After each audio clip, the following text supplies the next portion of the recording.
Salam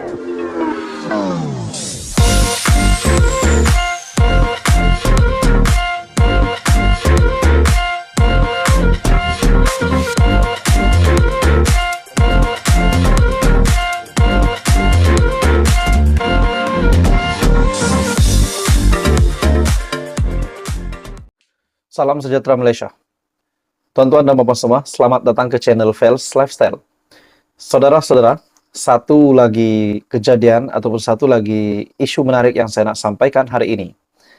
Setelah kita digemparkan dengan isu tentang Muhyiddin Yassin yang didakwa di mahkamah, Muhyiddin Yassin yang disiasat oleh SPRM, dan beberapa lagi berkaitan dengan Hadi Awang pun ada, dan banyaklah. Hari ini pula, saudara-saudara, baru-baru ini, satu artikel yang mengejutkan, yang bertajuk, Ahli Parlimen Pendang direhatkan. Adakah kita boleh menyebut Ahli Parlimen Pendang direhatkan 2 hari, ini sebagai peletakan jawatan selama 2 hari. Jadi akhirnya, saudara-saudara, satu artikel yang menyebut Ahli Parlimen Pendang direhatkan 2 hari. Menjadi pertanyaan ramai orang, kenapa ahli parlimen Pendang, yaitu ahli parlimen Perikatan Nasional, tiba-tiba direhatkan selama 2 hari? Apa yang beliau telah lakukan? Sesi persidangan Dewan Rakyat kecoh selepas yang Dipertua Dewan Rakyat, Datuk Johari Abdul, mengarahkan Datuk Awang Hashim, yaitu PN Pendang, keluar Dewan selama 2 hari. Bukan letak jawatan, tetapi keluar Dewan sahaja selama 2 hari. Dan apa yang Awang lakukan? Mari teruskan bersama di dalam channel ini untuk perkembangan seterusnya. Awang yang menjadi ahli parlimen pertama diarah keluar Dewan sepanjang mesyuarat pertama penggal kedua Parlimen ke-15 berlangsung, yang kini memasuki minggu yang keempat. Arahan itu dikeluarkan selepas Awang dilihat mengganggu sesi penggulungan usul belanjawan 2023 oleh Menteri Ekonomi Rafizi Ramli apabila mencelah beberapa kali walaupun tidak diberikan ruang. Sesi penggulungan Rafizi yang mencetuskan kekecohan itu semakin tidak terkawal apabila ahli parlimen Pandan berkenaan menggelarkan Awang sebagai badut. Pendang kalau hendak jadi badut boleh cari menteri lain berucap, bukan masa saya. Saya ada benda penting nak sebut. Rupanya kecoh di antara Rafizi Ramli, yaitu ahli parlimen Pandan, dan juga Awang Hashim, ahli parlimen Pendang. Awang kemudiannya bangkit dengan mendakwa ucapan Rafizi mempunyai sangkaan jahat sebelum Johari memutuskan supaya ahli parlimen Pendang itu keluar Dewan selama 2 hari. Saya rehatkan Pendang untuk 2 hari. Keluar sekarang, hari ini dan esok. Saya sudah sudah beritahu awal kalau menteri tak beri masa dan tempat, Pendang jangan bangkit sebab menteri tak bagi, tapi dia bangkit juga. Saya dah beritahu beberapa kali, saya dilihat tidak boleh mengawal Dewan kerana rakyat hendak dengar apa yang kita bincang.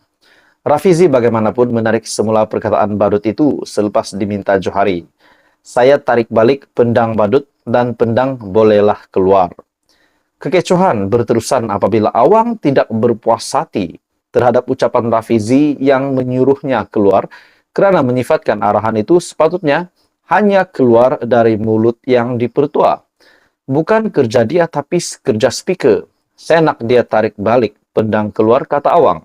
Tindakan itu kemudiannya mengundang kemarahan Johari yang kemudiannya meninggikan suara dengan meminta supaya Awang keluar. Semua duduk diam. Pendang dengan segala hormatnya, saya beritahu Anda supaya keluar. Jadi itulah yang menjadikan Dewan Rakyat kecoh.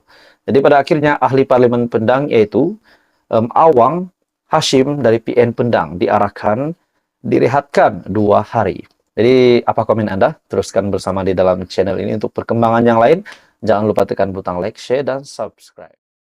Salam sejahtera Malaysia. Selamat datang ke channel Fels Lifestyle. Saudara-saudara, akhirnya Muhyiddin Yassin membuat pengakuan yang amat hebat, pengakuan yang amat mengejutkan. Bagi saya ini satu pengakuan yang amat mengejutkan. Kita tahu status Muhyiddin Yassin yang akan didakwa di mahkamah. Dan setelah beliau membantu siasatan dan memberikan keterangan dan bukan secara paksaan beliau datang ke ibu pejabat SPRM, tetapi beliau dengan pengakuannya hari ini, yaitu beliau ingin membantu siasatan, membantu pegawai SPRM, membantu SPRM. Akhirnya Muhyiddin Yassin buat pengakuan, di mana dalam satu ulasan, Muhyiddin kata, saya akan jawab di mahkamah. Wow, Muhyiddin Yassin buat pengakuan, akan menjawab semuanya di mahkamah. Menurut Muhyiddin Yassin, berita ini pada 9 Mac, menurut Muhyiddin Yassin bekas Perdana Menteri, saya datang pagi tadi untuk membolehkan SPRM merakam percakapan tambahan saya. Saya hadir tanpa paksaan untuk membantu siasatan. Walaupun pada saya ini satu penindasan politik dan penganiayaan terhadap saya dan Bersatu.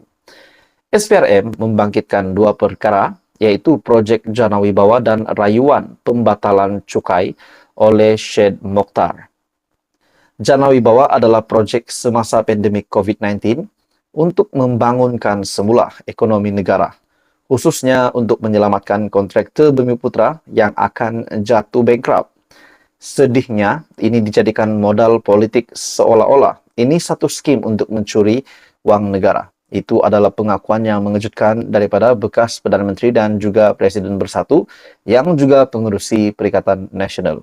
Oke, saudara-saudara, sebelum saya meneruskan ulasan menarik ini, saya meminta jasa baik Anda untuk bantu sebentar channel ini dengan menekan butang like, share, dan subscribe. Oke, baik, kita teruskan. Menurut Muhyiddin lagi, itulah sebabnya jumlah yang dituduh berubah-ubah daripada Rm600 bilion kepada Rm530 bilion. Kemudian turun mendadak ke Rm92.5 bilion. Turun lagi ke Rm4.5 bilion dan akhirnya Rm300 juta. Menggunakan fitnah ini, SPRM membekukan akaun bank Bersatu untuk menghancurkan Bersatu.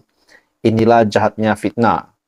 SPRM seharusnya mengetahui dari semua keterangan yang diambil bahwa tidak berlaku sebarang salah guna kuasa untuk perbuatan merasuah. Amatlah malang jika uang dalam akaun Bersatu yang merupakan dana politik dianggap sebagai suapan. Saya telah menegaskan bahwa saya tidak melakukan apa-apa kesalahan di bawah undang-undang. Saya bukan pihak yang mempunyai kuasa untuk meluluskan sebarang proyek. Kuasa melulus adalah di bawah bidang kuasa Kementerian Keuangan. Saya sekadar melaksanakan keputusan kabinet yang menghendaki pejabat Perdana Menteri memanjangkan permohonan proyek untuk dipertimbangkan oleh Kementerian Keuangan mengikut syarat dan peraturan yang berkuat kuasa. Adakah ini bermakna Kementerian Keuangan yang dimaksudkan adalah semasa Perikatan Nasional menjadi kerajaan? Sudah pasti, ramai yang tahu Menteri Keuangan pada ketika itu adalah Tengku Zafrul Tengku Abdul Aziz. Adakah maksud Muhyiddin di sini yang bertanggung jawab untuk meluluskan proyek berkenaan dengan menurut kenyataan Muhyiddin Yassin, saya bukan pihak yang mempunyai kuasa untuk meluluskan sebarang proyek kerajaan. Yang meluluskan proyek ini, yang berkuasa adalah di bawah bidang kuasa Kementerian Keuangan menurut Muhyiddin Yassin. Jadi saya percaya ini satu lagi pendedahan tergempar kepada Zafrul, yaitu bekas Menteri Keuangan. Jadi saudara-saudara, apa komen Anda? Teruskan bersama di dalam channel ini untuk perkembangan yang seterusnya.